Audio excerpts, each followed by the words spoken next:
السلام علیکم۔ عید الاضحیٰ پر شہریوں کے لیے بڑی خوشخبری آ گئی۔ عید الاضحیٰ کی چھٹیاں بڑھنے والی ہیں۔ NCOC نے حکومت کو چھٹیاں بڑھنے کی تجویز دے دی۔ سوال یہ ہے کہ اب کتنی تعطیلات ہوگی۔ وزارت داخلہ نے بڑا فیصلہ کر لیا۔ آج کی ویڈیو میں تمام تر تفصیلات شیئر کریں گے۔ سب سے پہلے آپ سے درخواست ہے کہ ہمارے YouTube چینل کو سبسکرائب کر لیجئے اور ساتھ ہی گھنٹی کے نشان پر کلک کریں۔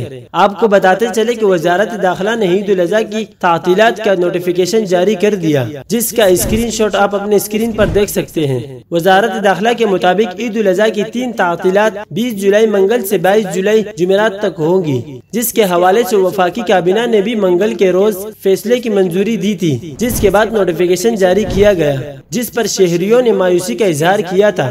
لیکن اب تازہ ترین خبر یہ ہے کہ عید الاضحیٰ کی چھٹیاں بڑھنے والی ہے۔ آپ کو بڑی خبر سے آگاہ کرتے چلے کہ NCOC کی ہدایت پر حکومت نے عید الاضحیٰ کی تعطیلات بڑھانے کا فیصلہ کر لیا ہے، جو 22 جولائی سے 24 جولائی تک ہو سکتی ہے۔ نجی ٹی وی کے مطابق NCOC کی ہدایت پر وزارت داخلہ نئی سمری تیار کر کے بھجوائے گی، جس میں 5 چھٹیوں کی منظوری کی سفارش کی جائے گی، جس کے بعد عید الاضحیٰ کی 5 تعطیلات 20 جولائی منگل سے 24 جولائی ہفتے کے روز تک ہو سکتی ہے، جس کی منظوری جلد دی جائے گی۔